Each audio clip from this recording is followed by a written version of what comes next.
remembering that prosody is our goal, you go back and you check stuff.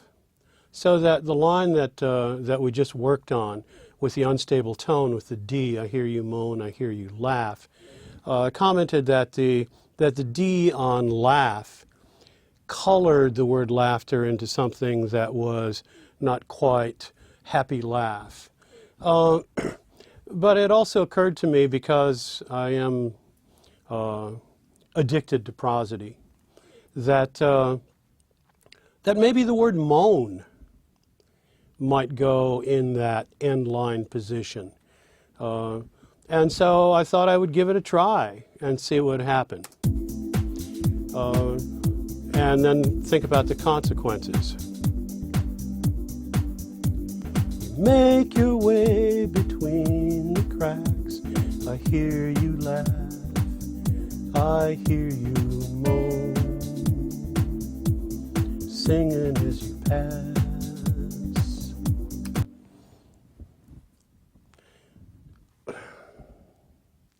It feels pretty moany to me. And what it does is it colors singing as you pass with a moan also. But I was attracted to it simply because maybe moan in that position deserves the D more than laugh does. What do you think? What do you think? And that's of course always a question, which really is a question of how does it feel? How does it feel? To me, it felt like too much. But once you say, well, maybe, then you've got to think about other things. Okay, well, what's happening is that I had this rhyme scheme of cracks, laugh, pass in sort of shortening lines, which felt to me nice and accelerated and pushing forward. And if I go, you make your way between the cracks, I hear you laugh, I hear you moan, singing as you pass, oh ho. So now the O and the ho, the hobo wind, because of the moan out there at the end of the line, feels like it gets a little boost. But I think it gets the same boost on the inside. What of course that would mean, if I put moan out there on the end of that line, on the D, is that I would have to then try to revise the rhyme scheme of verse 2 and verse 3. Now, this is the beauty of using a worksheet, that I have that long O column that moan came from. And the reason that I have the long O column is because of the word hobo. And it seems to me like wherever I put that long O, the ho of hobo is going to be boosted. So that I tried it and took a little quick run at what would happen if I tried to put that long O sound at the end of the fourth line of verse 2 and again at the fourth line of verse 3, and tried it out and thought, well, you know, that's fine, but I really like burying the moan inside the line for two reasons. One, because I like laugh still with that note, the D, as an adjective for it.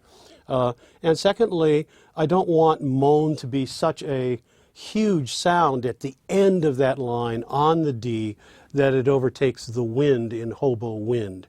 It seems like it really pushes the hobo up a little too high. So I decided to keep the moan where we had it. And listen to what it does to hobo where it is. Make your way between the cracks.